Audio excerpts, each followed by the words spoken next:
এখন সূর্যরেখায় বেরোচ্ছি, আশা করি অনেক কিছু দেখতে পাবো। তো সবাই এসো।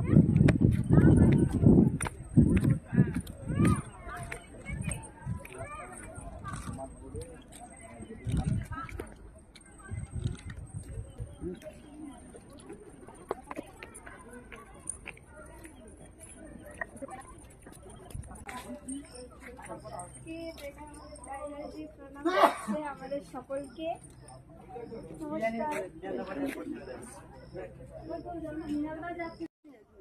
তো এই লেকটায় আছে কচ্ছপ, যদিও বা কচ্ছপ এখন আমরা দেখতে পাচ্ছি না, আশা করি পাবো না, বা মাঝে মাঝে মুখ উঁচু করছে, তোমরা হয়তো দেখতে পাবে না।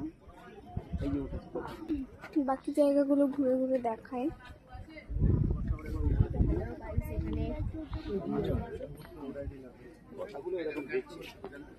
ওই জায়গাটা খুবই সুন্দর।